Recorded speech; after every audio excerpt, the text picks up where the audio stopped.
Hello नमस्कार दोस्तों। Welcome back my YouTube channel law with Ronit. साथियों, आप सभी का हमारे इस यूट्यूब चैनल पे स्वागत है। दोस्तों, आज हम आप लोगों के लिए आईपीसी लेके आए हैं, मीन्स कि इंडियन पिनल कोड लेके आए हैं, जो कि 1860 का कोड है।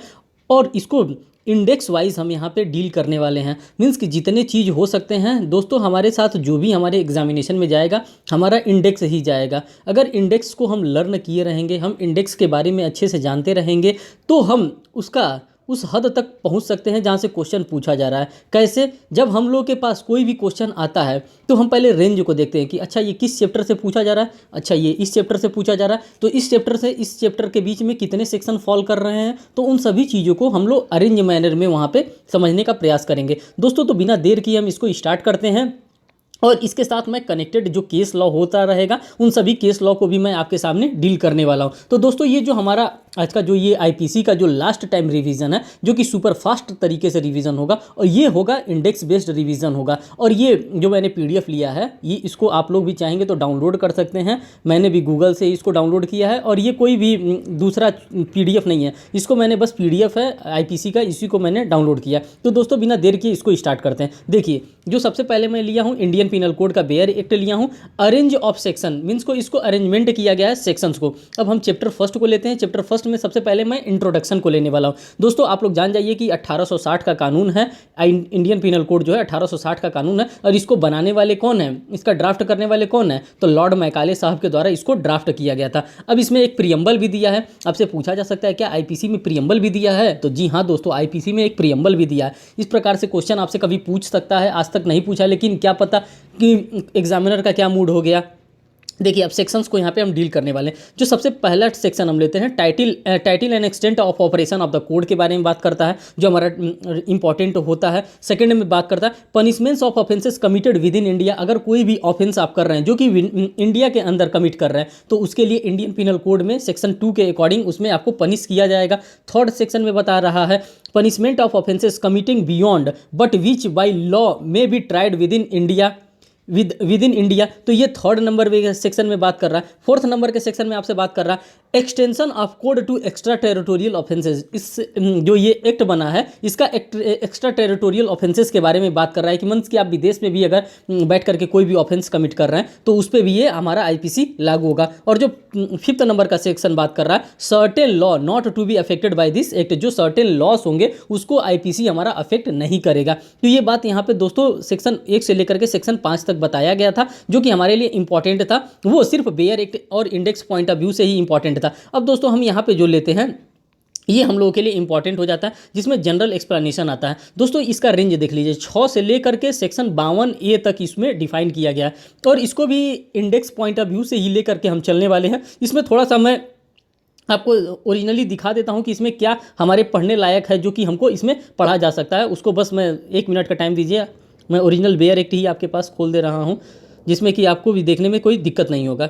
ठीक, अब हमारा जो यहाँ पे आ रहा है, जो इंपॉर्टेंट आ रहा है, देखिए 5 तक तो हम लोगों ने देख लिया था। अब चैप्टर नंबर 2 को हम देख रहे हैं। चैप्टर नंबर 2 में यहाँ पे जनरल एक्सेप्शन की बात की, एक्सप्लेनेशन के बारे में बात किया कि जनरल एक्सप्लेनेशन क्या होता है। दोस्तों, हमारे पास सेक्शन नंबर 6 आता है। सेक्शन नंबर 6 हमारे लिए इतना इंपॉर्टेंट है जितना कि हमारे लिए चैप्टर नंबर 4 है इंडियन पिनल कोड का। ठीक, उतना ही इंपॉर्टेंट इसको समझ के रखिएगा। इसमें क्या बताया गया है, इसमें एक्सेप्शन के बारे में बताया गया, जो कि हमारा एक्सेप्शन चैप्टर नंबर 4 में जो प्रोवाइड किया गया है, आईपीसी के चैप्टर नंबर 4 में जो हमारा जनरल एक्सेप्शन प्रोवाइड किया गया, उसी जनरल एक्सेप्शन के बारे में यहाँ पे बताया गया कि उसका सेंस बार बार किंतु, परंतु, लेकिन, चूंकि ये न लगाना पड़े, उसी के लिए सेक्शन नंबर 6 डिफाइन पहले ही कर दिया। Definition in the code to be understood subject to exception, ये जनरल एक्सेप्शन के अधीन माना जाएगा। कभी भी हम पढ़ेंगे, जैसे कि सेक्शन नंबर 84 हमने खोला, उसके पहले हम अंडरस्टूड कर लेंगे कि हाँ सेक्शन नंबर 6 उसमें काम कर रहा है। तो बस यही इतनी बात सेक्शन नंबर 6 कर रहा है। हमारे पास अब देखिए सेक्शन नंबर 7 की हम बात करते हैं। सेक्शन नंबर जब 7 में हम आते हैं तो senses of expression one explained की बात कर रहा है। इंडेक्स पॉइंट ऑफ व्यू से हम चलना है। देखिए, senses of expression one explained का मतलब होता है कि अगर एक बार आईपीसी ने कोई बात कह दिया तो वो आईपीसी में वही बात को बार बार माना जाएगा। अगर एक बार इसने कह दिया कि हाँ ये चीज़ है तो यही चीज़ है। बात करते हैं सेक्शन नंबर 8 में, यहाँ पे जेंडर के बारे में ये लोग बात करते हैं। जेंडर में क्या होता है, ही में सी इंक्लूड होता है, ही के अंदर सी इंक्लूड होता है। यहाँ से कभी कभार क्वेश्चन पूछ दिया जाता है कि जेंडर किस सेक्शन में डिफाइन किया गया, तो जेंडर जो हमारा डिफाइन किया गया सेक्शन नंबर 8 में डिफाइन किया गया। 9 की हम बात करते हैं। सेक्शन नंबर 9 में नंबर के बारे में बताया गया कि नंबर क्या होता है। नंबर में यहाँ पे दोस्तों सिंगुलर और प्लूरल नंबर की बात कर रहा है। क्या सिंगुलर नंबर होता है, किसको हम लोग प्लूरल नंबर कहते हैं, इन्हीं सभी चीज़ों के बारे में सेक्शन नंबर 9 में हमको बताया गया। और सेक्शन नंबर 10 की हम बात करते हैं, यहाँ पे मैन एंड वुमेन के बारे में बात किया जाता है। ये पूरा डेफिनेशंस के बारे में बताया जा रहा है। 6 से लेकर के सेक्शन नंबर 6 से लेकर के अब 52A तक जो बताया जा रहा है, हमको पूरा डेफिनेशन बताया जा रहा है कि किस किस डेफिनेशन में क्या क्या है। तो बस वही है सिंपली। यहाँ पे सेक्शन नंबर 10 में मैन एंड वुमेन की बात कर रहा है। इसमें मैन में क्या है, मैन में वोमेन भी इंक्लूड है। और किस एज की, एनी एज। एनी एज का मतलब कि अभी आधा घंटा पहले जन्म हुआ, 2 मिनट पहले जन्म हुआ, तो उसको भी इसमें उसको मैन की कैटेगरी में रखेंगे। अगर मेल का जन्म हुआ था, अगर फीमेल का जन्म हुआ है तो उसको फीमेल की कैटेगरी में रखेंगे according to Indian penal code. ये बात बताया रहा है। 11 में पर्सन के बारे में बताया जा रहा है। पर्सन में क्या इंक्लूड होता है, यहाँ से क्वेश्चन बनता है, पर्सन में क्या इंक्लूड होता है। तो इसमें इंक्लूड क्या होता है, कंपनी होता है, association of body of person whether incorporated और नॉट, ये पर्सन में इंक्लूड माने जाते हैं सेक्शन 11 के अकॉर्डिंग। बात करते हैं सेक्शन नंबर 12 में, यहाँ पे पब्लिक को डिफाइन किया गया कि पब्लिक किसको कहते हैं। द वर्ड पब्लिक को यहाँ पे डिफाइन किया गया है। ठीक, वह हमारे पास नेक्स्ट आ जाता है 13। जो 13 नंबर है, इसको 13 को ओमिट कर दिया गया, इसको हटा दिया गया, इसको रिपील्ड कर दिया गया। दोस्तों अब क्वेश्चन पूछने का ट्रेंड बदल गया, तो इससे कभी कभार पूछ देता है कि जो क्वीन को हटाया गया था सेक्शन नंबर 13 से, वो कब हटाया गया था, तो 1950 में, मीन्स कि 1950 में इसको रिपील्ड कर दिया गया था। अब हमारे पास जो नेक्स्ट आ जाता है section servant of government, section number 14। The word servant of government denoted any officer servant continued appointed और employed in the India, means कि जो इंडिया के मीन्स कि भारत सरकार के अत्यधीन जिसको काम कर रहा है, उसको सर्वेंट ऑफ गवर्नमेंट के नाम से हम लोग जानते हैं। सेक्शन नंबर 14 में डिफाइन किया गया। सेक्शन नंबर हमारा 15 भी ओमिटेड है, 16 भी ओमिटेड है। अब हमारे पास आ जाता है सेक्शन नंबर 70, जिसमें हम लोग गवर्नमेंट के बारे में देखते हैं। गवर्नमेंट क्या होता है, गवर्नमेंट किसको डिनोट करता है दोस्तों, गवर्नमेंट डिनोट करता है सेंट्रल गवर्नमेंट को और स्टेट गवर्नमेंट को, इससे ज़्यादा गवर्नमेंट किसी को डिनोट नहीं करता है। दोस्तों हमारे लिए इंपॉर्टेंट हो जाता है इंडिया। इंडिया मीन्स क्या होता है, अब इंडिया मीन्स कि होल ऑफ इंडिया, J&K भी इसमें शामिल हो गया। और कब से ये J&K भी शामिल हो गया, जब हमारे पास J&K रीऑर्गेनाइजेशन एक्ट आया था। कब से आया था ये, 31 अक्टूबर 2019 के बाद से ये हमारे J&K भी इंडियन पीनल कोड में शामिल हो गया। पहले वहाँ पे रणवीर पीनल कोड चलता था, लेकिन अब रणवीर पीनल कोड को हटा करके अब वहाँ पे भी IPC का इम्प्लीमेंटेशन किया जाता है। अब बात करते हैं सेक्शन नंबर 19 की। देखिए ये हमारे लिए इंपॉर्टेंट हो जाता है सेक्शन नंबर 19। अभी तक तो जो हम लोगों ने पढ़ा वो हमारे लिए उतना इंपॉर्टेंट नहीं था, लेकिन ये सेक्शन नंबर 19, 20, 21 ये सब सेक्शन हमारे लिए इंपॉर्टेंट हो जाते हैं। इसमें जज को बताया जा रहा है। जज का मतलब क्या होता है, जज किसको हम लोग कहेंगे, जज उसको कहेंगे कि जो एक डेफिनेटिव जजमेंट देता हो। क्यों, किसको हम लोग जज कहेंगे, जो एक डेफिनेटिव जजमेंट देता हो उसको हम लोग जज कहेंगे। डेफिनेटिव जजमेंट का मतलब क्या होता है, जैसे कि मान लीजिए कि JM फर्स्ट के पास कोई मामला आया, JM फर्स्ट को सुनने का उसके पास पावर ही नहीं है, उस मैटर को सुनने का पावर ही नहीं है, तो वो क्या करता है, वो मैटर को आगे ऊपर भेज देता है, मीन्स कि कमिट कर देता है, वो मैटर को कमिटल कर देता है, वो CGM के पास जाता है। तो क्या यहाँ पे जो JM फर्स्ट साहब हैं हमारे, क्या वो जज हुए हैं इस मामले में? जी नहीं, वो जज नहीं हुए, क्योंकि उन्होंने उस मामले में डेफिनेटिव जजमेंट नहीं पास किया, इसलिए वो यहाँ पे जज नहीं हुए। CGM साहब के पास इम्पावर्ड हैं, CGM साहब उसको उसमें जजमेंट पास करेंगे, इसलिए CGM साहब को इस केस में हम लोग जज मानेंगे। लेकिन जो हमारे जो JM फर्स्ट साहब हैं इनको हम लोग जज नहीं मानेंगे, क्योंकि इन्होंने कोई डेफिनेटिव जजमेंट नहीं पास किया। और जज में यही आता है कि आपको डेफिनेटिव जजमेंट पास करना होता है, यही जज के डेफिनेशन में बताया गया है। अब यहाँ पे कोर्ट ऑफ जस्टिस की हम बात करते हैं। ये सेक्शन नंबर 20 में डिफाइन किया गया इंडियन पीनल कोड के। कोर्ट ऑफ जस्टिस क्या होता है, कोर्ट ऑफ जस्टिस का मतलब वो बिल्डिंग कोर्ट ऑफ जस्टिस नहीं होता है दोस्तों, जो जजेस होते हैं वो होते हैं मेन इंपॉर्टेंट, तो उसी चीज़ों के बारे में बताया जा रहा है। Denote of judges who empowered by the law is the judiciary alone, are a body of judges who is empowered by law to act judicially as a body when such judges or body of judges is acting judicially। जज को यहाँ पे बताया गया है कि जो building होता है वो कोर्ट नहीं होता है, वो तो कोर्ट रूम होता है। जो जज साहब होते हैं वो जज उनके बारे में बात कर रहा है। कोर्ट ऑफ जस्टिस वो लोग न्यायाधीश न्याय प्रदान करते हैं। अब हम बात करते हैं दोस्तों हमारे लिए इंपॉर्टेंट आ जाता है जो कि हमारे लिए पब्लिक सर्वेंट है। पब्लिक सर्वेंट से दोस्तों हमारे लिए क्वेश्चन बनता है, और पब्लिक सर्वेंट का जो क्वेश्चन बनता है वो हमारे लिए इंपॉर्टेंट हो जाता है। इसलिए इंपॉर्टेंट हो जाता है क्योंकि पब्लिक सर्वेंट हर जगह आता है, और पब्लिक सर्वेंट में यहाँ पे 12 चीज़ बताया है, 12 चीज़ों के बारे में डिफाइन किया गया कि हाँ हम किसको पब्लिक सर्वेंट कहते हैं, कौन पब्लिक सर्वेंट के अंतर्गत आता है, किसको पब्लिक सर्वेंट हम लोग नहीं मानते हैं और किसको पब्लिक सर्वेंट माने जाते हैं। इसका सेंस एक बार अगर एक्सप्लेन कर दिया गया है कि हाँ इंडियन पीनल कोड में अगर बता दिया गया पब्लिक सर्वेंट ये होता है, तो वही हमारे कॉन्स्टिट्यूशन ऑफ इंडिया में भी हम जानते हैं कि हाँ हाँ वही पब्लिक सर्वेंट इसको भी कहते हैं। वही अगर सीपीसी में कोई चीज़ आता है तो उसको भी हम पब्लिक सर्वेंट मानते हैं। अगर वही सीआरपीसी में आता है तो भी हम उसको मानते हैं कि हाँ इसी को ही हम पब्लिक सर्वेंट कहते हैं। तो यहाँ पे देखिए पब्लिक सर्वेंट में क्या क्या आता है। इसमें रिलेटेड 2-4 ठो केस है दोस्तों, मैं आपको बता देना चाहता हूँ। इसमें पहला जो केस आता है सेक्शन नंबर 21 से रिलेटेड RS नायक वर्सेस AR अंतुले का केस आता है। RS नायक वर्सेस AR अंतुले, जो कि एमएलए क्या एक पब्लिक सर्वेंट होता है? जी नहीं, एमएलए एक पब्लिक सर्वेंट नहीं होता है। ये डिसीजन दिया गया था इस केस में कि नहीं, एमएलए जो होता है वो पब्लिक सर्वेंट नहीं आता है। ये एमएलए से रिलेटेड दोस्तों था, एमएलए से रिलेटेड था। RS नायक वर्सेस AR अंतुले का मामला था। दूसरा हमारे पास जो केस आता है वो आता है करुणानिधि साहब का केस, जो कि सीएम है। सीएम क्या पब्लिक सर्वेंट होता है? तो जी हाँ, सीएम जो होता है वो पब्लिक सर्वेंट होता है। इसके लिए यस लिखिए, इसके लिए नो लिखिए। और एक और तीसरा जो हमारे पास केस आ रहा है जो कि हमारे लिए इंपॉर्टेंट है, वो पीएम के लिए आ रहा है कि क्या पीएम साहब भी पब्लिक सर्वेंट होते हैं? जी हाँ, पीएम साहब भी पब्लिक सर्वेंट होते हैं। और ये किस केस लॉ में बताया गया था? ये नरसिम्हा राव का केस आया था, नरसिम्हा राव का, पीएम नरसिम्हा राव का, उन्हीं के केस में बताया गया था कि हाँ पीएम जो होते हैं वो पब्लिक सर्वेंट के अंडर कंसिडर किए जाते हैं। दोस्तों इसमें 12 चीज़ों के बारे में बताया गया है जो कि आप बाय द टाइम आप देख सकते हैं। जैसे फर्स्ट में पब्लिक सर्वेंट को डिनोट किया है, फिर सेकंड में commissioned officer and military naval air force को डिफाइन किया गया, फिर थर्ड में एवरी जजेस including any person empowered by the law discharge, इन लोगों को इंक्लूड किया गया, फिर फोर्थ नंबर में every officer of the court of justice including liquidator, receiver और कमिश्नर, इन सबों से भी रिलेटेड क्वेश्चन पूछे जाते हैं तो इन सबों को भी इंक्लूड किया। पांचवें में एवरी जूरी मेंबर एसेसर को भी इंक्लूड किया है, वो भी पब्लिक सर्वेंट होते हैं। 6 नंबर में एवरी आर्बिट्रेटर और अदर पर्सन्स, इन लोगों को भी क्या माना गया? इन लोगों को भी पब्लिक सर्वेंट की कैटेगरी में माना गया। आप यहाँ से देखते जाइए, 6 नंबर में ये है। 7th नंबर में अब देखिए किसको माना गया? क्या कोई पुलिस को क्या पब्लिक सर्वेंट माना गया? जी हाँ, यहाँ पे बताया गया every person who hold any office by the virtue of which he is empowered by take place person in confinement, जो किसी को कन्फाइनमेंट में ले लेता है, किसी को गिरफ्तार कर लेता है, उसको यहाँ पे पब्लिक सर्वेंट हम लोग मानते हैं। 8 में देखिए क्या दिया है, 8 वाले में दिया है कि जैसे कि कोई भी गवर्नमेंट का ऑफिसर होता है, जैसे इलेक्शंस में ऑफिसर्स लगते हैं, क्या उस समय वो पब्लिक ऑफिसर होते हैं? जी हाँ, इस समय वो पब्लिक ऑफिसर्स होते हैं। 9th में बताया गया कोई भी इन्वेस्टिगेशन ऑफिसर हो गया, कोई पिक्यूनरी इंटरेस्ट हो गया, कोई भी गवर्नमेंट हो गया, और कोई भी जैसे कि pecuniary interest of the government हो गया, इन सभी को पब्लिक इंटरेस्ट यहाँ पे पब्लिक ऑफिसर माना जाता है। 10th में बताया जाता है जो कि ऑथेंटिकेटेड और केप्ट एनी डॉक्यूमेंट, जो किसी डॉक्यूमेंट को, जो किसी ऑथेंटिसिटी को यहाँ पे केप्ट करके रखा है, उसको भी पब्लिक सर्वेंट के अंदर क्या डील किया जाता है? जी हाँ दोस्तों, उसको भी पब्लिक।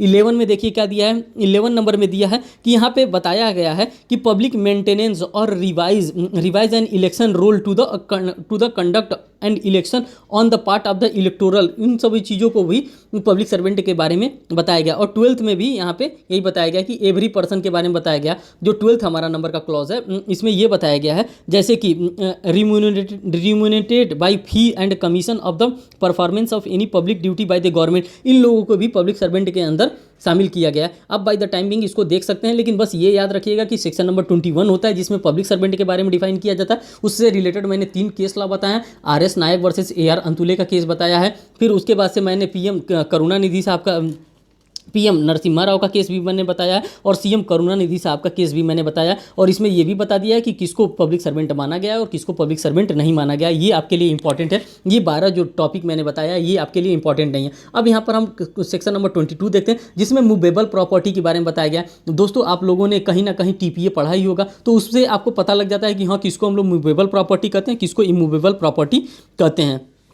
तो ये मूवेबल प्रॉपर्टी वो हो गया। बात करते हैं रॉन्गफुल गेन। दोस्तों किसी के पोजेशन से किसी का सामान ले लेना, अगर वो आपका सामान भी नहीं है लेकिन उसके पोजीशन से आप ले ले रहे हैं, आप उसको क्या कर रहे हैं? रॉन्गफुल उस प्रोडक्ट को लेकर के आप क्या कर रहे हैं? उसको रॉन्गफुल, आप अपने आप को रॉन्गफुल गेन कर रहे हैं और उसको क्या कर रहे हैं? रॉन्गफुल लॉस कर दे रहे हैं। तो ये सेक्शन नंबर 23 में डिफाइन किया गया। रॉन्गफुल गेन और रॉन्गफुल लॉस से रिलेटेड अक्सर क्वेश्चन पूछे जाते हैं कि ये बताइए कि रॉन्गफुल गेन कहाँ पे है और रॉन्गफुल लॉस कहाँ पे है। तो दोस्तों ये दोनों सेक्शन नंबर 23 में डिफाइन किया गया। दोस्तों यहाँ से रिलेटेड मैं एक केस बता देता हूँ जो कि सेक्शन नंबर 22 से रिलेटेड है, जो कि सेक्शन नंबर 22 से रिलेटेड है, जो कि 378 से रिलेटेड है। और 378 में क्या बताया गया है दोस्तों? 378 में थेफ्ट के बारे में बताया गया है। और सेक्शन नंबर 23 को हम लोग देखते हैं जिसमें रॉन्गफुल गेन के बारे में बताया गया। तो ये यहाँ पे एक KN Meena versus state of Rajasthan का केस आ जाता है सेक्शन नंबर 23 से related. K N Meena versus state of Rajasthan का केस आ जाता है। तो इस केस को भी यहाँ पे आप रिलेट करके रखेंगे 23 से। बात करते हैं 24 में यहाँ पे दोस्तों आ जाता है हमारा डिसऑनेस्टली से अगर हम कोई भी काम करते हैं तो 24 में हमारा डिफाइन करता है। ठीक, वन पर्सन और wrongful loss to another person, यहाँ पे क्या करता है, वन पर्सन दूसरे को रॉन्गफुल लॉस करता है। यहाँ पे देखिए, one person wrongful loss to another person is said to the dishonestly. Wrongful किसी को लॉस करना उसको डिसऑनेस्टली कहा जाता है। सेक्शन नंबर 25 में फ्रॉडुलेंटली को डिफाइन किया गया। अब फ्रॉडुलेंटली क्या होता है, इंटेंशन इसमें देखा जाता है, इंटेंशन टू डिफ्रॉड। यहाँ पे इंटेंशन क्या है, intention to defraud but not otherwise. यहाँ पे फ्रॉड करने, डिफ्रॉड करने का इंटेंशन होता है। यही सेक्शन नंबर 25 में बताया गया। सेक्शन नंबर 26 में बताया गया रीजन टू बिलीव, विश्वास करने का कारण। विश्वास करने का कारण क्या होता है, किस प्रकार से एक दूसरे पे आदमी विश्वास करता है, वही विश्वास करने का कारण। जैसे मैं अपने घर में नौकर रखा हूँ, तो क्या मैं नौकर पे विश्वास कर सकता हूँ, has sufficient cause to believe, उस पर मैं सफिशियंट कॉज रखता हूँ, reason to believe, a sufficient cause to believe that things but not otherwise, उस पर मैं भरोसा करने का कारण। इसी को सेक्शन नंबर 26 में डिफाइन किया गया रीजन टू बिलीव में। सेक्शन नंबर 27 की बात करते हैं, property in position of wife, clerk और सर्वेंट की बात कर रहा है कि कौन सी प्रॉपर्टी जो होती है जो कि हमारे वाइफ के पोजीशन में, क्लर्क के पोजीशन में और सर्वेंट के पोजीशन में, उसको भी मालिक का ही पोजीशन माना जाएगा। मीन्स कि आपका ही पोजीशन माना जाएगा, भले ही वाइफ के पोजीशन में हो, क्लर्क के पोजीशन में हो और सर्वेंट के पोजीशन में हो। आप इंडेक्स पॉइंट ऑफ व्यू से सेक्शन नंबर 27 को लर्न करके रखेंगे कि इसमें property in position of wife, clerk और सर्वेंट की बात कर रहा है। सेक्शन नंबर 28 में काउंटर फीट की बात कर रहा है। दोस्तों काउंटर फीट क्या होता है, काउंटर फीट का मतलब होता है कि बहु कूटकरण कर देना, एकदम वैसा ही बना देना जैसा वो था, एकदम वैसा ही प्रवंचना करने के लिए, किसी को ठगने के लिए, तो काउंटर फीट किया जाता है। सेक्शन नंबर 28 में डिफाइन किया है। सेक्शन नंबर 29 में डॉक्यूमेंट को डिफाइन किया गया है। दोस्तों डॉक्यूमेंट क्या होता है, डॉक्यूमेंट क्या होता है, जब हम लोग इंडियन एविडेंस एक्ट पढ़ते हैं तो वहाँ पे भी हमको देखने को मिलता है कि हाँ डॉक्यूमेंट क्या चीज़ होता है। डॉक्यूमेंट में कोई मार्क आ जाता है, जैसे कि कोई भी मार्क्स आ जाता है, कोई लेटर आ जाता है, कोई फिगर आ जाता है, कोई मार्क्स आ जाता है, उसको हम लोग क्या कहते हैं, डॉक्यूमेंट कहते हैं, तथ्य कहते हैं। ठीक, चाहे वो डिजिटल हो, साइन हो या वर्ड द्वारा हो, उसको हम लोग डॉक्यूमेंट की कैटेगरी में रखेंगे। दोस्तों यहाँ पे एक अमेंडमेंट करके इलेक्ट्रॉनिक रिकॉर्ड को भी यहाँ पे शामिल किया गया, 29A में इसको शामिल किया गया। ये भी हमारे लिए इंपॉर्टेंट हो जाता है, क्योंकि यहाँ पे जितने भी IT एक्ट आने के बाद से, IT एक्ट कब आया था, सन 2000 में IT एक्ट आ गया था, और 2000 में IT एक्ट आने के बाद से जितने भी अमेंडमेंट हुए सब IT एक्ट से रिलेटेड अमेंडमेंट माने जाते हैं, जिसको हम लोग की IT act, information technology act के नाम से हम लोग जानते हैं। तो 29A में इलेक्ट्रॉनिक रिकॉर्ड को जोड़ दिया गया, जहां रिकॉर्ड आएगा वहां इलेक्ट्रॉनिक रिकॉर्ड डेफिनेटली आएगा। फिर हमारे पास सेक्शन नंबर 30 आता है, जिसमें वैल्यूएबल सिक्योरिटीज़ की बात करता है कि वैल्यूएबल सिक्योरिटी क्या है। वैल्यूएबल सिक्योरिटी में दोस्तों क्या जाता है, किसी भी प्रकार का कोई डॉक्यूमेंट आ जाता है, ठीक, उसी डॉक्यूमेंट को सिक्योर करके रखना वैल्यूएबल सिक्योरिटी कहा जाता है, क्योंकि उसमें वैल्यू होता है, तो इसीलिए उसको वैल्यूएबल सिक्योरिटी का नाम दिया गया है। सेक्शन नंबर 31 में हम देखते हैं और विल की बात आ रहा है। Will denote any testamentary document, will जो होता है डिनोट करता है किसी भी टेस्टामेंट्री डॉक्यूमेंट को, मीन्स की वसीयती डॉक्यूमेंट को वो क्या करता है, रिप्रेजेंट करता है। Section number 31। सेक्शन नंबर 32 में दोस्तों आ जाता है word referring and act including illegal omissions की बात आ जाती है। अब इलीगल ओमिशन क्या होता है, अब इलीगल ओमिशन किस प्रकार से काम करता है, कार्यों का निर्देशन करने वाले शब्दों के अंतर्गत अवैध लोप कर देना। मीन्स कि किसी को खाना देना था लेकिन आप क्या कर रहे हैं, इलीगल ओमिशन कर रहे हैं, उसको खाना ही नहीं दे रहे हैं, लगातार आप उसको खाना नहीं दे रहे, तो आप क्या कर रहे हैं, इलीगल ओमिशन कर रहे हैं। फिर हमारे पास सेक्शन नंबर 33 में आ जाता है एक्ट ओमिशन। आप एक्ट का, आपको वो काम करने के लिए कहा गया था, वो कार्य करने के लिए कहा गया था, लेकिन आप क्या कर रहे हैं, कार्य को बार बार न करना चाहते हैं, आप उस कार्य से विचलित होना चाहते हैं। आप अगर आपको कहा गया है कि वो कार्य आपको करना है, the word omission denote as well as a series of omission as a single omission, means कि एक सीरीज ऑफ ओमिशन और सिंगल ओमिशन के नाम से भी उसको जाना जाता है। तो बस आपको लर्न रखना है। सेक्शन नंबर 31 में विल के बारे में डिफाइन किया गया, सेक्शन नंबर 32 में इलीगल ओमिशन के बारे में डिफाइन किया गया, और सेक्शन नंबर 33 में एक्ट ओमिशन के बारे में डिफाइन किया गया। अब दोस्तों हमारे पास सबसे इंपॉर्टेंट सेक्शन आ रहा है, जो कि आईपीसी की जान कहिए अभी इस चैप्टर नंबर 2 का, तो वो है हमारे पास सेक्शन नंबर 32, जिसमें कॉमन इंटेंशन की बात की जाती है। दोस्तों यहाँ पे जब कॉमन इंटेंशन की बात की जाती है तो इसको थोड़ा सा मैं टाइम लूँगा, क्योंकि ये इंपॉर्टेंट है आपके एग्जामिनेशन पॉइंट ऑफ व्यू से, और यहाँ पे क्वेश्चन बनते भी हैं। कॉमन इंटेंशन में दोस्तों यहाँ पे क्या होता है, in the furtherance of common common intention. यहाँ पर देखिए इन furtherance of the common intention की बात कर रहा है, मीन्स कि सभी लोगों का आशय एक जैसा ही होना चाहिए, इन फर्दरेंस में ही होना चाहिए। तो इन furtherance of the common intention की बात कर रहा है, जो कि सेक्शन नंबर 34 में है। दोस्तों इससे रिलेटेड हमारे पास कुछ केस लॉ है, उस केस लॉ को मैं आपको बताना चाहूँगा, जो कि आपके एग्जामिनेशन के लिए इंपॉर्टेंट होगा और वो मिलान करने के लिए भी आ जाता है कि ये सेक्शन नंबर 34 से रिलेटेड कौन कौन सा केस है। तो जो पहला केस हमारे पास आ रहा है, महबूब शाह वर्सेस किंग एम्परर का केस आ रहा है। आप लोग इसको लिखना चाहें तो लिख सकते हैं, मार्क करना चाहते हो तो मार्क कर सकते हैं। देखिए मैं केस का नाम बता दे रहा हूं, महबूब शाह बनाम एम्परर का केस आता है, जिसको इंडस रिवर केस के भी नाम से जानते हैं। ठीक, उसके बाद से जो सेकंड नंबर का हमारे पास केस आ रहा है, वो केस आता है बारेंद्र कुमार घोष वंश से किंग एम्परर का केस आता है, इसको पोस्ट मास्टर केस के नाम से भी हम लोग जानते हैं। तीसरा केस हमारे पास आ रहा है सेक्शन नंबर 34 से रिलेटेड, ऋषि देव पांडे बनाम उत्तर प्रदेश राज्य का केस आता है, ये भी हमारे लिए इंपॉर्टेंट है, जो कि सेक्शन नंबर 34 में डिफाइन किया गया है। उसके बाद से आता है पांडुरंग बनाम हैदराबाद स्टेट का केस आता है, जो 4th नंबर का केस हमारे सेक्शन नंबर 34 से आता है। फिर उसके बाद से राजेश गोविंदा बनाम महाराष्ट्र राज्य का भी केस आ जाता है, जो कि हमारा सेक्शन नंबर 34 से ही रिलेटेड है। दोस्तों इससे रिलेटेड बहुत ज़्यादा केस है, और जेएम देसाई का मैंने केस आपको नहीं बताया, तो जेएम देसाई का भी आप समझ लीजिएगा, जेएम देसाई का भी केस लॉ इससे रिलेटेड है। ऋषिदेव पांडे का भी इससे केस रिलेटेड है। उसके बाद से आर वर्सेस क्यूरिस का भी इससे रिलेटेड केस है। ठीक, तो इससे रिलेटेड बहुत ज़्यादा केस हैं जो कि आपके लिए इंपॉर्टेंट है। जितना केस मैंने बता दिया, मान के चलिए उसमें से अगर आता है तो बारेंद्र कुमार घोष से या तो क्वेश्चन बनेगा, या तो महबूब शाह बनाम किंग एम्परर से केस बनेगा, या ऋषिदेव पांडे से केस बनेगा। इन्हीं लोगों से क्वेश्चन पूछता है। तो हमारे लिए सेक्शन नंबर 34 जितना इंपॉर्टेंट था उतना मैंने आपको जहाँ तक हो सकता था मैंने बताने का यहाँ पे प्रयास किया। और दोस्तों यहाँ पे ध्यान रखिएगा, in the furtherance of common intention में काम किया जाता है सेक्शन नंबर 34 में। बात करते हैं सेक्शन नंबर 35 की।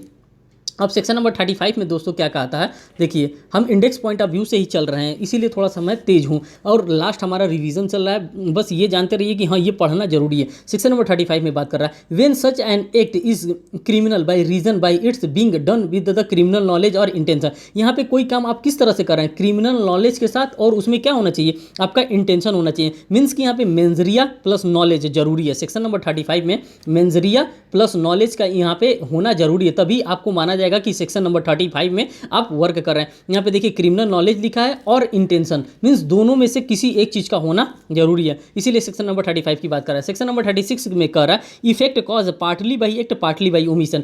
पार्टली बाई एक्ट के द्वारा किया जा रहा है, पार्टली ओमिशन के द्वारा किया जा रहा है। दोस्तों अभी मैंने आपको बताया था कि एक्ट किस में डिफाइन किया गया और ओमिशन किस में डिफाइन किया गया। जो एक्ट की बात कर रहे हैं तो सेक्शन नंबर 33 में एक्ट डिफाइन किया गया, एक्ट ओमिशन, और 32 में इलीगल ओमिशन के बारे में डिफाइन किया गया। वही एक्ट ओमिशन और इलीगल ओमिशन के बारे में यहाँ पे भी बताया जा रहा है। ठीक, अब हम बात करते हैं सेक्शन नंबर 37 का। दोस्तों यहाँ पे कॉपरेशन के बारे में बताया गया कि किस प्रकार से कॉपरेशन करके लोग अपने एक्ट को और ओमिशन को सार्थक बनाते हैं। यहाँ पे जो सेक्शन नंबर 37 है इसमें कॉपरेशन की बात कर रहा है। Cooperation by doing one of several act constituting an offence के बारे में बता रहा है। मीन्स कि इसमें एक्टस रियस की बात कर रहा है, एक्शन के साथ कोई भी किसी भी प्रकार का कोऑपरेशन किया गया था, और उस कोऑपरेशन के करने के साथ क्या किया गया था, किसी एक्ट को कमिट किया गया था। कोऑपरेशन मीन्स कि दो लोगों की सहभागिता से यहाँ पे किसी भी प्रकार का एक्ट किया गया था, और वो किस प्रकार का एक्ट था, वो ज्वाइंटली था। ज्वाइंटली यहाँ पे देखिए वर्ड लिखा है, ज्वाइंटली एक्ट था, इसीलिए कोऑपरेशन के नाम से इसको लर्न करके सेक्शन नंबर 37 को रखिएगा। सेक्शन नंबर 38 में बात कर रहा है person concerned in criminal act में be guilty of different offences. जैसे कि मान लीजिए चोरी भी कर दिया, मर्डर भी कर दिया, डकैती भी कर दिया, रेप भी कर दिया, तो क्या हो गया, डिफरेंट ऑफेंसेस के यहाँ पे वो क्या हो गया, वो लाइबिलिटी हो गया। डिफरेंट ऑफेंसेस के बारे में यहाँ पे सेक्शन नंबर 38 में बात कर रहा है। अब हमारे पास जो इंपॉर्टेंट सेक्शन आ रहा है सेक्शन नंबर 39 आ रहा है, इसमें वॉलेंटरली की बात कर रहा है। वॉलेंटरली का मतलब दोस्तों क्या होता है, वॉलेंटरली का मतलब होता है स्वेच्छा से, और इसमें 3 एलिमेंट का होना आवश्यक होता है। उन तीनों एलिमेंट के बारे में बता रहे हैं। इसमें पहला नॉलेज आपके पास होना आवश्यक है, दूसरा रीजन टू बिलीव होना चाहिए, और तीसरा इसमें इंटेंशन का होना इंपॉर्टेंट है। वॉलेंटरली में अगर ये तीनों टर्मिनोलॉजी मौजूद है तो मान के चलिए कि हाँ ये वॉलेंटरली है।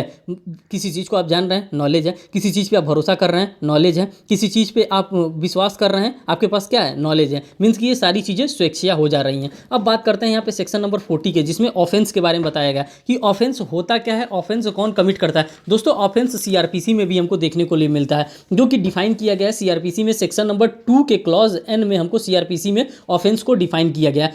वही वाला ऑफेंस है जो कि यहाँ पे बताया जा रहा है। ठीक, सेक्शन नंबर 41 में आप देखिए यहाँ पे स्पेशल लॉ के बारे में बताया जा रहा है कि कोई भी स्पेशल लॉ किसी पर्टिकुलर सब्जेक्ट पे होता है। लोकल लॉ की बात करते हैं, सेक्शन नंबर 42 में डिफाइन किया गया। लोकल लॉ कब अप्लाई होता है, किसी पर्टिकुलर पार्ट पे, जैसे लोकल लॉ का एप्लीकेशन किया जा रहा है। तो ये सारी चीज़ों को आप देख सकते हैं। सेक्शन नंबर 43 में इलीगल के बारे में बताया जा रहा है। Illegal, legally bounded to do, illegal है लेकिन लीगली है बाउंडेड टू डू करने के लिए, इसमें इलीगल के बारे में बताया जा रहा है सेक्शन 43 में।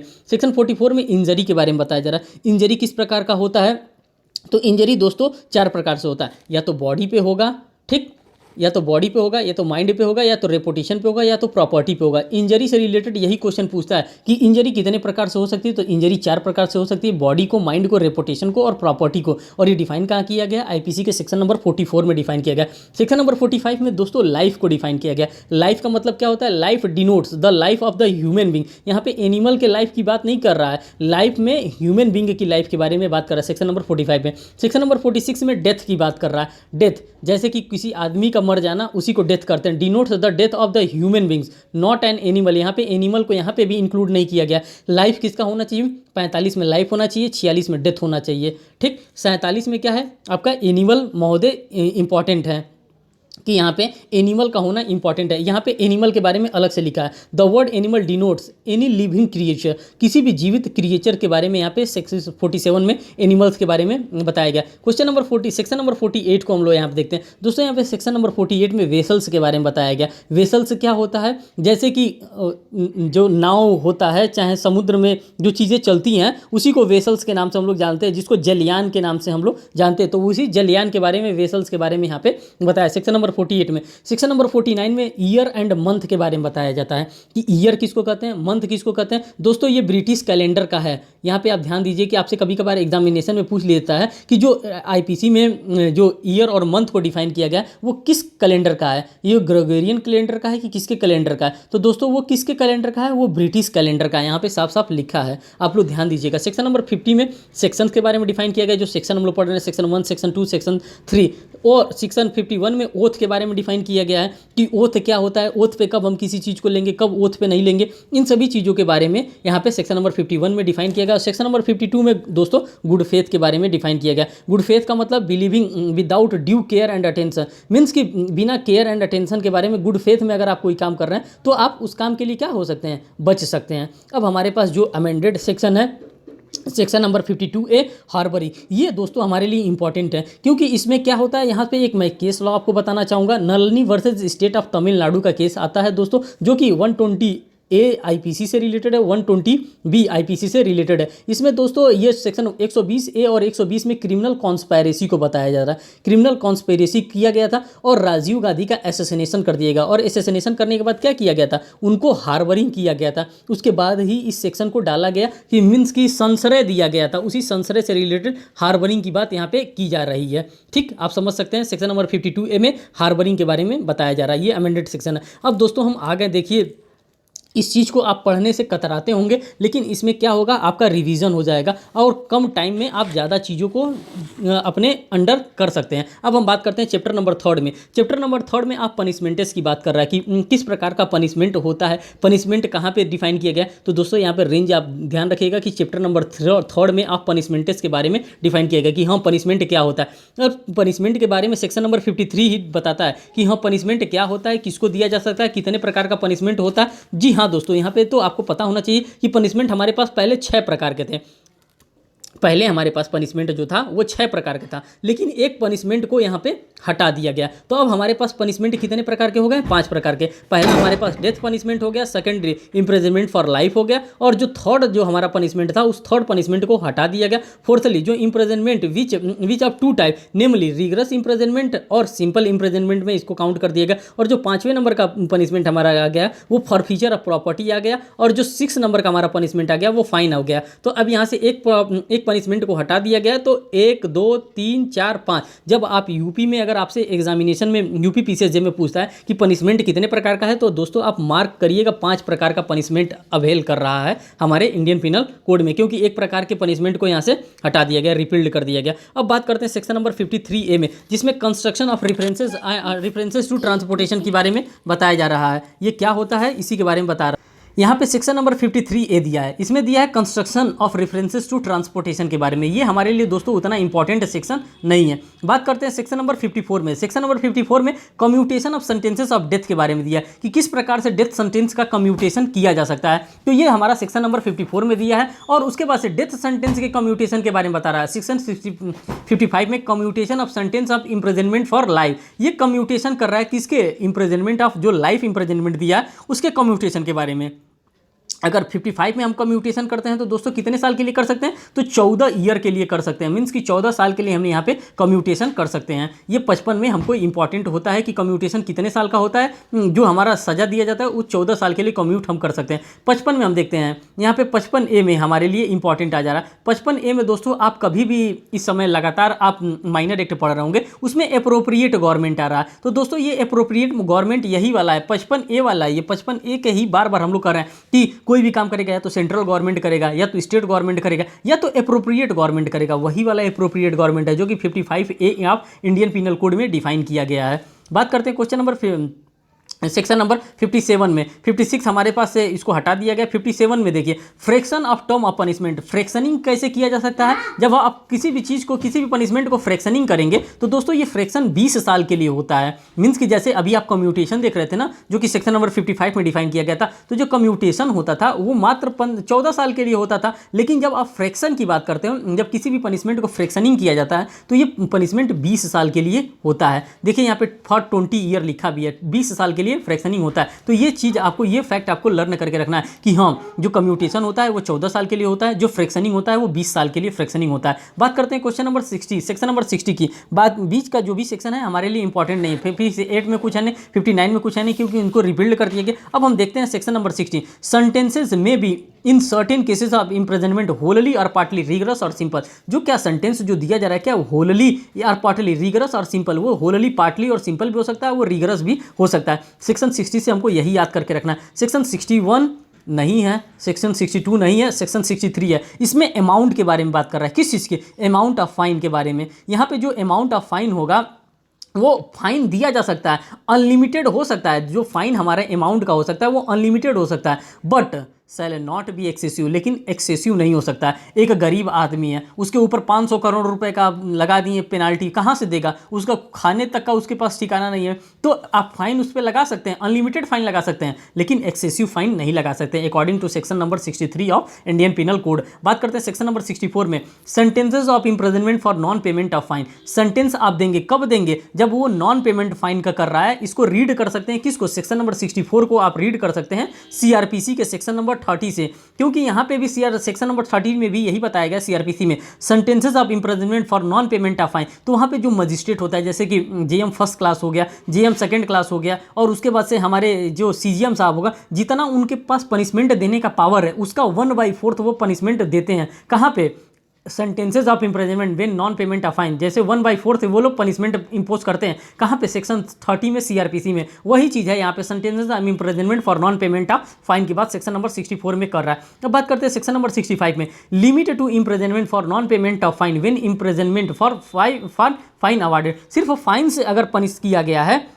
तो यहाँ पे क्या किया जा सकता है, फिर यहाँ पे 1/4, देखिए यहाँ पे लिखा है 1/4, 1/4 इनको पनिशमेंट दिया जाएगा। और ये भी कहाँ से दिया जाएगा दोस्तों, read with CrPC section number 30। जब सेक्शन नंबर 30 अभी कल या परसों मैं आपके लिए सीआरपीसी का भी रिवीजन लेकर के आऊँगा, तो उसमें मैं इस पॉइंट को भी टैकल करूँगा और उस पॉइंट को भी टैकल करके मैं दोनों को आगे पीछे करके वैसे वर्षा मैं आपको बताने वाला। 65 आपने सेक्शन नंबर 66 में description of imprisonment for non payment of fine. यहाँ पे डिस्क्रिप्शन के बारे में बात कर रहा है कि अगर वो पेमेंट नहीं कर रहा है तो किस प्रकार का डिस्क्रिप्शन दिया जाएगा, फिर नॉन पेमेंट ऑफ फाइन किस प्रकार का उनके ऊपर पनिशमेंट इंपोज किया जाएगा। ये बात 66 कर रहा है। 67 में क्या कर रहा है, imprisonment for non payment of fine when offence punishable with fine only. अगर कोई ऑफेंस है जो कि सिर्फ पनिशेबल है फाइन से, तो फिर उसको किस प्रकार से पनिशमेंट इंपोज किया जाएगा। सेक्शन नंबर 68 में बात कर रहा है imprisonment to terminate of fine to payment of fine. अगर वो इम्प्रिजनमेंट जो उसको दिया जा रहा है, अगर वो टर्मिनेट कर जा रहा है, अगर पेमेंट नहीं कर पा रहा है, तो उसको किस प्रकार का पनिशमेंट यहाँ पे इंपोज किया जाए।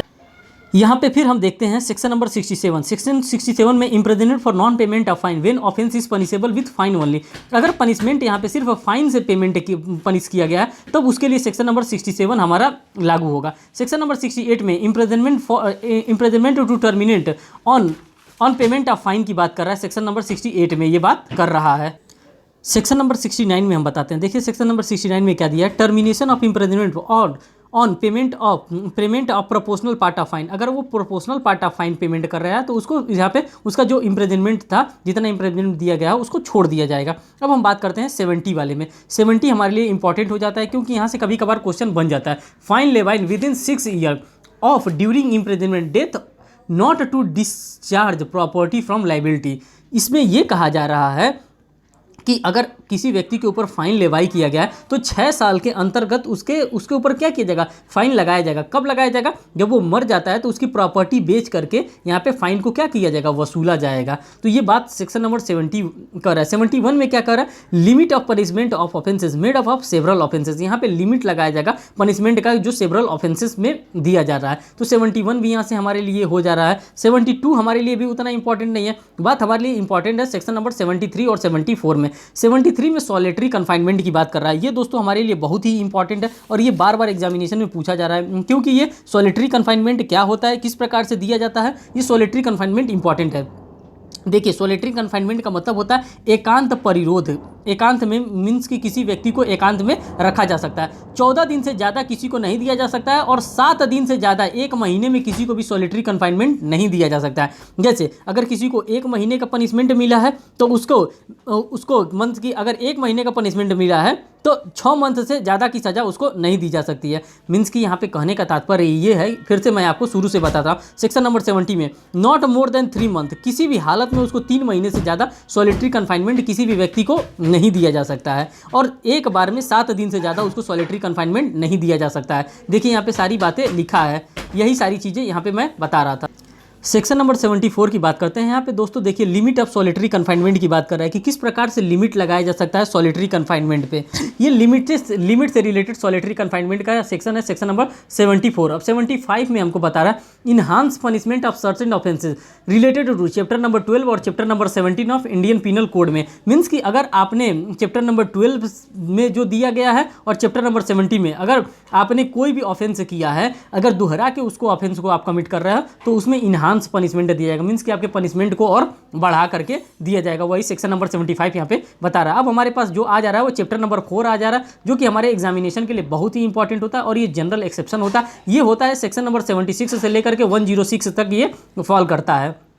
अब इसको हम लोग जल्दी जल्दी देखते हैं। सेक्शन नंबर 76 में act done by a person beyond by mistake of fact believing himself bounded by law. वो व्यक्ति जो ये एक्ट कर रहा है वो समझता है कि मुझे क्या है, मुझे कानून की तरफ से मुझे बाउंड किया गया है और ये क्या करता है, वो उस एक्ट को करता है बाउंडेड बाय लॉ। यहाँ पे जो वर्ड दिया है बाउंडेड बाय लॉ में है, वो लॉ में अपने आप को बाउंड समझ करके इस प्रकार का एक्ट वो करता है। तो वो इसमें क्या है, एक्सक्यूजेबल है। जो 76 में जो हमारा कर रहा है ये एक्सक्यूजेबल माना जाएगा 76 में। ठीक, बात कर रहे हैं सेक्शन नंबर 77 में एक्ट ऑफ जजेस व्हेन एक्टिंग जुडिशली। जब कोई वर्क किसी जज के द्वारा किया जा रहा है तो वो माना जाता है कि वो एक्टिंग किया जा रहा है, जुडिशली किया जा रहा है और वो जनरल एक्सेप्शन में जो इसमें आता है सेक्शन नंबर 77 में। सेक्शन नंबर 78 की बात करते हैं act done pursuant to the judgement of the order of the court. जैसे कि जल्लाद का जो काम होता है जस्टिफाइड बाय लॉ यहाँ पे होना चाहिए। जैसे कि जल्लाद के द्वारा अगर किसी भी प्रकार का अगर कोई भी पनिशमेंट का एग्जीक्यूशन किया जा रहा है तो वो भी क्या होगा, यहाँ पे एक्सक्यूजेबल होगा। Act done pursuant by the judgement और ऑर्डर ऑफ द कोर्ट। भाई कोर्ट का ऑर्डर आया है कि उसको फांसी देना है तो फांसी कौन देगा, तो जो जल्लाद होता है जो फांसी का सजा का एग्जीक्यूशन करता है वो जल्लाद है, वो फांसी देगा ही देगा। नहीं देगा तो वो अपनी ड्यूटी पे खतरा मंडरा रहा है उसके कि भाई तुम्हारे लिए अगर ये काम दिया गया तो तुम इस काम को करो, तो वो उसमें आएगा। अगर वो किसी को फांसी दे रहा है तो वो क्या होगा, वो जनरल एक्सेप्शन में फॉल कर जाएगा। जनरल एक्सेप्शन का मतलब दोस्तों होता है कि आपको बचाने वाला सेक्शन है। सेक्शन नंबर 76 से लेकर के 106 में ये आपको किसी भी दशा में बचाने का काम करता है, इसीलिए इसको जनरल एक्सेप्शन में फॉल कराने की बात की जाती है। सेक्शन नंबर 79 में देखिए act done by a person justified और by mistake of fact believing himself justified by law.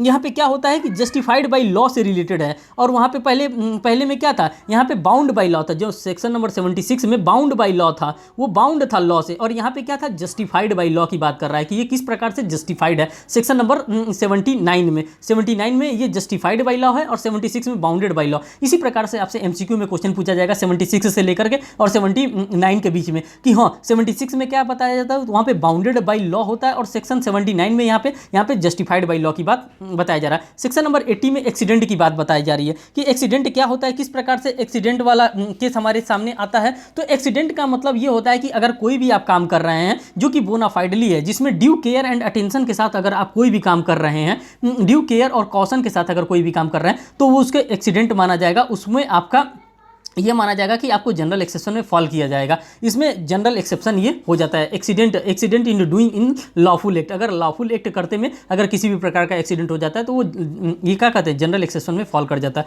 Section number 81 को देखते हैं। Act likely to cause harm but done with criminal intention and to prevent other harm की बात कर रहा है। यहाँ पे मैं आपको एक केस बताना चाहूँगा, डडले वर्सेस स्टीफन का केस था। और इसमें क्या किया गया था, एक बच्चे को मार करके ये लोग खा गए थे, क्योंकि नदी पे ज़्यादा दिन से ये लोग फंसे थे, बोट में फंसे थे और बच्चा उसमें छोटा था। तो ये लोग क्या किए थे, बड़ा एक्ट काज करने के बजाय इन्होंने क्या किया, बच्चे को मार करके खा गए। इसीलिए act likely to cause harm but done with criminal intent and prevent other harm. बड़े हार्म को बचाने के लिए ये लोग छोटे बच्चे को मार करके खा गए थे। और इससे रिलेटेड जो केस था डडले वर्सेस स्टीफन का केस था, और ये इंपॉर्टेंट केस ला है। बात करते हैं सेक्शन नंबर 82 में डॉली इन कैपेक्स की बात कर रहा है। मीन्स कि 7 साल से नीचे के बच्चे के द्वारा अगर कोई भी ऑफेंस किया जाता है तो वो उसको पनिशमेंट नहीं दिया जाएगा। जनरल एक्सेप्शन है, जनरल एक्सेप्शन में फॉल कर गया। सेक्शन नंबर 83 की बात करते हैं।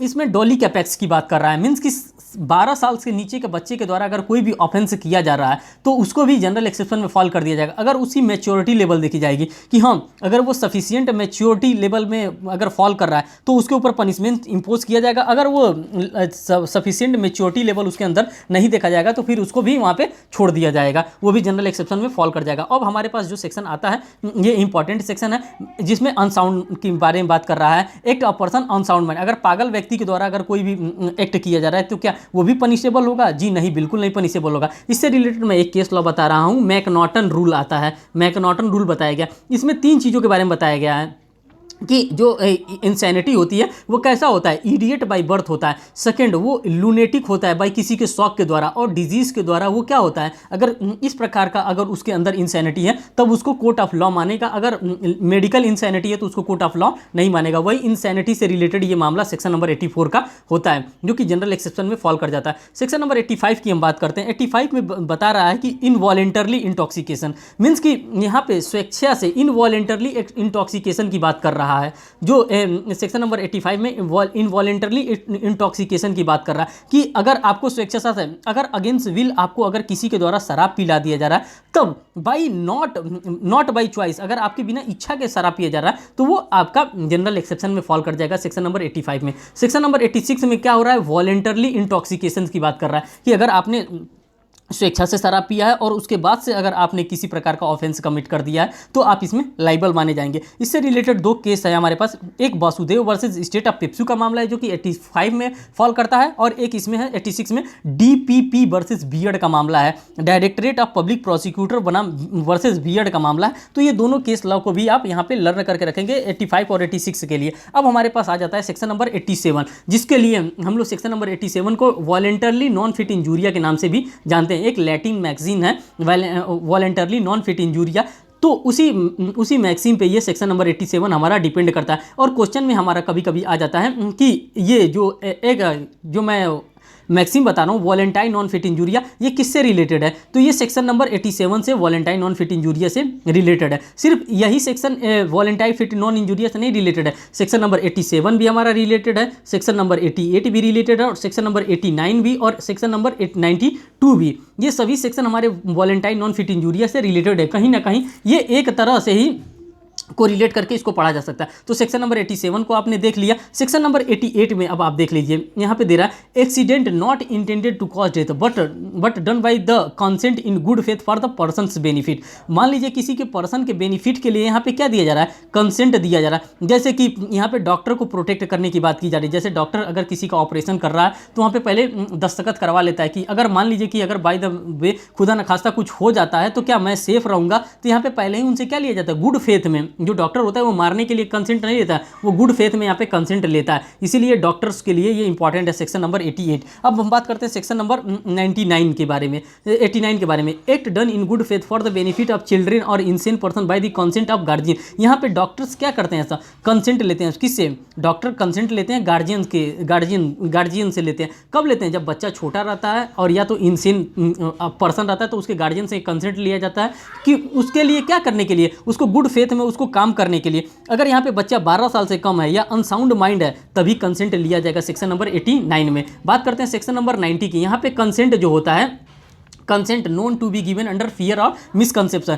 यहाँ पे जो कंसेंट दिया जाता है वो फियर और मिसकंसेप्शन में दिया जाता है। जैसे कि मान लीजिए कि फियर क्या हो जाता है कि नहीं कंसेंट देंगे तो हमको मार देगा, मिसकंसेप्शन में, इनकैपेसिटी में, इनसैनिटी में, इन सभी चीज़ों में यहाँ पे कंसेंट की बात कर रहा है सेक्शन नंबर 90 में। सेक्शन नंबर 91 की हम बात करते हैं, exclusion of act which are offence independently और हार्म का। यहाँ पे इंडिपेंडेंटली हार्म कॉज के बारे में यहाँ पे बताया जा रहा है। एक हार्म के लिए डॉक्टर को कंसेंट दिया गया था, दूसरे हार्म के लिए नहीं दिया गया। जैसे मान लीजिए कि आपने कंसेंट दिया था कि हाँ आप उसका ऑपरेशन कर दीजिए, अब डॉक्टर साहब क्या किए, अपना घड़ी उनके पेट में छोड़ दिए और ऑपरेशन उन्होंने कर दिया। तो भाई एक हार्म के लिए ना हमने कंसेंट दिया था, दूसरे हार्म के लिए थोड़े नहीं दिया था कि नहीं आप अपना घड़ी ही उनके पेट में छोड़ दीजिएगा। तो सेक्शन नंबर 91 उसी से डील करता है। सेक्शन नंबर 92 की हम बात करते हैं, act done in good faith for the benefit of person without consent. अगर मान लीजिए कि कोई एक्ट कर दिया गया विदाउट कंसेंट और उसके गुड फेथ के लिए किया गया है तो भी ये जनरल एक्सेप्शन में फॉल कर जाएगा। अब बात करते हैं सेक्शन नंबर 93 की। यहाँ पे कम्युनिकेशन इन गुड फेथ के बारे में बताया जा रहा है कि कौन सा कम्युनिकेशन जो होता है वो गुड फेथ में होता है। तो गुड फेथ का सेक्शन आपने कहाँ पढ़ा था? अभी इंडियन पेनल कोड में डेफिनेशन क्लॉज में सेक्शन नंबर 52 में आपने गुड फेथ का भी सेक्शन पढ़ा था। तो वही communication made in good faith के बारे में बताया जा रहा है। सेक्शन नंबर 94 को यहाँ पे हम देखते हैं, act to which a person is compelled और थ्रेट। किसी को दबाव में या किसी प्रेशर में क्या कराया जाता है, उसमें ड्यूरेस, यहाँ पे एक वर्ड आता है ड्यूरेस। ड्यूरेस में अगर किसी प्रकार का उससे काम कराया जाता है तो सेक्शन नंबर 94 में वो फॉल करता है, ड्यूरेस की बात कर रहा है। सेक्शन नंबर 95 की हम बात करते हैं, एक्ट कॉजिंग स्लाइट हार्म। अगर मान लीजिए कि किसी को स्लाइटली हार्म आपने कर दिया, किसी को एक थप्पड़ मार दिया, इसके लिए एक लैटिन मैक्सिम है, de minimis non curat lex का एक मैक्सिम है। अगर क्या आपने किसी को एक थप्पड़ मार दिया तो वो जाकर के पुलिस में FIR दर्ज करा देगा, थाने में FIR दर्ज कराएगा? अरे नहीं भाई, वो समझदार व्यक्ति है, एक थप्पड़ मार दिया, ठीक है एक थप्पड़ मार दिया, आप भी एक थप्पड़ मार दो, अब इसके लिए नहीं आप केस करेंगे, उसके ऊपर मुकदमा करेंगे, ये नहीं होता है। अब दोस्तों हमारे पास आ जा रहा है important right of private defence का सेक्शन आ जाता है, जो कि 96 से लेकर के 106 तक है, जो हमारा राइट ऑफ प्राइवेट डिफेंस होता है। 96 में बता रहा है, things done in private defence. कौन सा चीज किया जाता है प्राइवेट डिफेंस के बारे में, ये जनरल प्रोविजंस के बारे में बता रहा है। जो 96 है हमारा जनरल प्रोविजन बता रहा है कि things done in private defence, private defence में आप कुछ भी कर सकते हैं। सेक्शन नंबर 97 को यहाँ पे हम देखते हैं, right of private defence of body and the property, कि हमारा जो राइट ऑफ प्राइवेट डिफेंस होता है वो किसके लिए होता है, या तो बॉडी के लिए होता है या तो प्रॉपर्टी के लिए हमारा right of private defence arise हो सकता है। अब यहाँ पे हम देखते हैं सेक्शन नंबर 98। सेक्शन नंबर 98 में बात कर रहा है, right of private defence against the act of person of unsound mind. अगर अनसाउंड माइंड के द्वारा अगर इस प्रकार का अगर कंसेंट देना हो तो वो किस प्रकार से होगा? तो जो दोस्तों अनसाउंड माइंड की बात कर रहा है, डोली कैपेक्स की बात कर रहा है, डोली इन कैपेक्स की बात कर रहा है, जो वॉलेंटरली जो इंटॉक्सिकेशन हुआ, ये सभी सेक्शन नंबर 98 में फॉल कर जाते हैं। यहाँ पे क्या कर रहा है, right of private defence against the act of person on sound mind और एक्सेट्रा की बात कर रहा है। जब एक्सेट्रा लगा दिया गया है तो इसमें सभी चीज़ों को यहाँ पे फॉल करा दिया गया है, ठीक। तो यहाँ पे आप देख सकते हैं 98 में। अब बात करते हैं सेक्शन नंबर 99 की। बस आप सेक्शन याद करके रखे रहिएगा, यही हमारा मोटिव है, इसीलिए मैं आपको बता रहा हूँ कि आप एक बार सेक्शन से एक बार में पूरा गो थ्रू हो जाएंगे कि हाँ इसमें मोटा मोटा क्या दिया है। सेक्शन नंबर 99 में देखते हैं, act against which there is no right of private defence. अगर यहाँ पर कोई भी राइट ऑफ प्राइवेट डिफेंस नहीं है तो क्या किया जाएगा, limit of no right of private defence की बात कर रहा है। यहाँ पे कलर ऑफिस की बात कर रहा है, मीन्स की जो कलर ऑफिस की बात यहाँ पे किया जा रहा है सेक्शन नंबर 99 में, ठीक। तो अब हमारे पास इंपॉर्टेंट जो आ जाता है वो सेक्शन नंबर 100 आ जाता है, और 100 में दोस्तों यहाँ पे हमारे ये इंपॉर्टेंट आ जाता है कि यहाँ पे 7 बातों को बताया जाता है सेक्शन नंबर 100 में। अब देखिए सेक्शन नंबर 100 क्या कर रहा है, section number 100, when the right of private defence. जब राइट ऑफ प्राइवेट डिफेंस की बात करें, when the right of private defence of the body extend to causing death. अब किस किस मामले में कॉजिंग डेथ किया जा सकता है? फर्स्ट कौन सा मामला है जिसमें डेथ आप कमिट कर सकते हैं? अगर मान लीजिए कि किसी के द्वारा अगर किसी का एप्रीहेंशन है कि वो आपका मर्डर कर देगा, तो आप उस स्थिति में आप उसका डेथ कॉज कर सकते हैं। सेकंड में देखिए क्या दे रहा है यहाँ पे, 7 स्थिति दिया, उन्हीं 7 स्थिति में से क्वेश्चन पूछा जाता है। 7th वाले में दे रहा है कि अगर सेकंड वाले में दे रहा है कि अगर वो लग रहा है कि आपके ऊपर ग्रीवियस हर्ट कर देगा, मीन्स कि सेक्शन नंबर 320 आईपीसी का ऑफेंस कमिट करने वाला है, तो आप उसको मार सकते हैं। अगर आपको लग रहा है कि वो आपका रेप कर देगा तो आप उसको मार सकते हैं। 4th में कह रहा है कि अगर लग रहा है कि वो आपका 377 अननेचुरल लस्ट कर देगा, तो आप उसको इस स्थिति में उसका डेथ कमिट कर सकते हैं। 5th स्थिति में आपको लग रहा है कि जैसे कि वो आपको किडनैप और एब्डक्टिंग कर लेगा, तो आप उसको यहाँ पे मार सकते हैं। 6th स्थिति में आपको वो लग रहा है कि इस प्रकार का एसिड अटैक करने वाला है, तो भी आप उसको क्या कर सकते हैं, मार सकते हैं। सेक्शन 7th वाले में पब्लिक अथॉरिटी होकर, और 7th वाले में एसिड अटैक को यहाँ पे इंक्लूड किया गया था। तो यही 7 स्थिति, अगर इन 7 स्थिति में अगर कोई भी आदमी इस तरह से कम ऑफेंस कर रहा है, तो आप उसको मारने के लिए लाइबल हैं, आप उसको मार सकते हैं। राइट ऑफ प्राइवेट डिफेंस आपका वहाँ पे सेफ रहेगा। बात करते हैं सेक्शन नंबर 101 में, when such right extend to the causing any harm other than death, अगर डेथ से ज़्यादा कुछ हार्म करना है जस्टिफाइड बाई लॉ, अगर आप उसको वहाँ पे डेथ भी कॉज कर सकते हैं। सेक्शन नंबर 101 में ये बताया। सेक्शन नंबर 102 में बताया गया है commencement and continuance of the right of private defence of the body. हमेशा नहीं रहता है जो राइट ऑफ प्राइवेट डिफेंस होता है वो 24 घंटा आपके पास नहीं रहता है। अगर चोरी कर रहा है, चोरी करते हुए अगर आप उसको देखते हैं, अगर दौड़ा के आप उसको पकड़ने के लिए जाते हैं, अगर वो भाग जाता है, जब तक आपकी नज़र के सामने वो है तब तक आपका राइट ऑफ प्राइवेट डिफेंस है। अगर वो गायब हो गया कहीं, तो फिर आपका राइट ऑफ प्राइवेट डिफेंस वहाँ पे खत्म हो जाएगा। हमेशा के लिए नहीं रहता है राइट ऑफ प्राइवेट डिफेंस, ठीक ना। बात करते हैं सेक्शन नंबर 103 में, when the right of private defence of the property extend to causing death, property के लिए राइट ऑफ प्राइवेट डिफेंस आपका अराइज होता है। और कब आप इसमें डेथ कॉज कर सकते हैं, 100 में आपको 7 पॉइंट दिया गया था और यहाँ पे दोस्तों 4 पॉइंट दिया है। कब आप उसका डेथ कॉज करते हैं, अगर रॉबरी कर रहा है, हाउस ब्रेकिंग बाई नाइट कर रहा है, या तो मिसचीफ बाई फायर और बिल्डिंग और टेंट में कहीं पर भी आग लगा दे रहा है, तब आप उसका डेथ का कमिट कर सकते हैं। और 4th में क्या कर रहा है, रॉबरी, अगर रॉबरी यहाँ पे कर रहा है तो आप उसका डेथ कमिट कर सकते हैं। दोस्तों याद रखिएगा, रॉबरी एक लोगों के द्वारा भी नहीं होता है, रॉबरी जो होता है एक लोगों के द्वारा भी होता है। यहाँ पे एक बात याद रखिएगा, जो रॉबरी होता है वो एक लोग के द्वारा भी रॉबरी किया जा सकता है। यही 103 में इंपॉर्टेंट है कि 4 पॉइंट दिया गया है, 100 में कितना पॉइंट दिया गया, 7 पॉइंट दिया गया। इससे भी क्वेश्चन पूछा जा सकता है कि 100 में कितने एक्सप्लेनेशन को दिखाया है, तो 7 चीज़ों के बारे में बताया गया है कि हाँ इस दशा में आप डेथ कॉज कर सकते हैं, और 103 में 4 चीज़ों के बारे में बताया गया। अब 104 में देखिए, when such right extend to causing any harm other than death, अगर हार्म करना चाहते हैं तो अदर देन डेथ आप कर सकते हैं। यहाँ पे सेक्शन नंबर 104 में बताया गया। 105 में commencement and continuance of the right of private defence, वही मैंने बताया कि अगर आपको दिख रहा है कि हाँ वो वहाँ पे है, तो वहाँ पे आप उसको पकड़ सकते हैं, आप वहाँ पे मार सकते हैं। वहाँ तक आपका राइट ऑफ प्राइवेट डिफेंस है। अगर वो गायब हो जाता है तब वहाँ पे आपका फिर राइट ऑफ प्राइवेट डिफेंस खत्म हो जाता है। अब हमारे पास आ जाता है section number 106, right of private defence against deadly assault when there is risk of harm innocent person. यहाँ पे रिस्क और हार्म होता है इनोसेंट पर्सन का, सेक्शन 106 में ये बात कही जा रही है। अब देखते हैं दोस्तों, चैप्टर नंबर 5 हमारे पास आ जाता है, ऑफ अबेटमेंट का चैप्टर आ जाता है। सेक्शन 107 में अबेटिंग ऑफ थिंग्स के बारे में बता रहा है कि किस प्रकार से यहाँ पे अबेटमेंट किया जा सकता है। दोस्तों यहाँ पे 3 चीज़ों के बारे में बताया गया। पहले तो आप इंस्टिगेट करेंगे, फिर उसको इंगेज करेंगे, और फिर इसमें इंटेंशन की बात किया जा रहा है। देखिए इंस्टिगेटिंग, इंगेजेस और इंटेंशन, ये तीनों चीज़ों के द्वारा क्या किया जा सकता है, किसी को अबेटमेंट किया जा सकता है। सेक्शन नंबर 108 में यहाँ पर देखिए, यहाँ पे अबेटर के बारे में बताया गया कि अबेटर किसको कहते हैं, उकसाने वाले किसको कहते हैं। सेक्शन नंबर 108 में ये बताया गया। अब हमारे पास जो आ रहा है यहाँ पे इन सबों से क्वेश्चन नहीं बनता है। अब हम यहाँ पे देखेंगे सेक्शन नंबर 117 कहाँ गया, हाँ 17 में 117 में देखिए, abetting commission of offences the public और बाई मोर देन 10 पर्सन, अगर 10 लोगों के ज़्यादा लोगों के द्वारा अगर किसी भी प्रकार का अबेटमेंट किया जा रहा है, तो वो चीज़ सेक्शन नंबर 117 में यहाँ पे डिफाइन किया गया। अब हमारे पास जो दोस्तों इंपॉर्टेंट आ जा रहा है वो यहाँ पे आ जा रहा है, उन सभी को नहीं देखेंगे, जो हमारे लिए इंपॉर्टेंट है उसको देखेंगे। यहाँ पे चैप्टर नंबर हमारा 5A आ जा रहा है, जिसको हम लोग क्रिमिनल कॉन्स्पायरेसी के नाम से जानते हैं। इसमें 2 सेक्शंस के बारे में बताया गया। सेक्शन नंबर 120A में डेफिनेशन ऑफ क्रिमिनल कॉन्स्पायरेसी के बारे में बताया गया, और सेक्शन नंबर 120 में पनिशमेंट ऑफ क्रिमिनल कॉन्स्पायरेसी के बारे में बताया गया। और इसमें दोस्तों मैंने आपको बताया था Nalini versus state of Tamil Nadu का केस आया था, और इसी के साथ साथ सेक्शन 52A को भी आपको रिलेट करके पढ़ सकते हैं, जिसमें हार्बरिंग के बारे में डिफाइन किया गया। तो ये हमारा यहाँ तक हो गया। अब हम बात करते हैं चैप्टर नंबर 6 की। चैप्टर नंबर 6 में दोस्तों यहाँ पे दिया है of offences against state, offence against state के बारे में किस प्रकार से किया। तो सेक्शन नंबर 121 में बताया गया है वेगिंग और attempting to war war abetting waging war against government of India, अगर गवर्नमेंट ऑफ इंडिया के खिलाफ अगर आप किसी भी प्रकार का वार करना चाहते हैं तो ये डील करेगा सेक्शन नंबर 121। ये बस वैसे ही आप पढ़ लीजिए कि collecting arms etcetera with intention weighing war against government of India. अगर आप आर्म का इकट्ठा कर रहे हैं, हथियार इकट्ठा कर रहे हैं, तोप गोला बारूद इकट्ठा कर रहे हैं, क्या करने के लिए? गवर्नमेंट ऑफ इंडिया के खिलाफ हमला करने के लिए, तो आपको इसमें पनिशमेंट किया जाएगा। बात करते हैं सेक्शन नंबर 123 में, concealing with intention to facilitating design waging and war, कि आप फैसिलिटेट करना चाहते हैं, आप वेगिंग वार करना चाहते हैं अगेंस्ट गवर्नमेंट के खिलाफ, तो आप 123 में आप जाएंगे। 124 में क्या? असॉल्ट कर रहे हैं किसको? प्रेसिडेंट को, गवर्नर को, विथ इंटेंट। अगर असॉल्ट आप कर रहे हैं तो 124 में आप जाएंगे। और हमारे पास जो इंपॉर्टेंट सेक्शन है 124 है, जिसमें सेडिशन के बारे में बताया जा रहा है।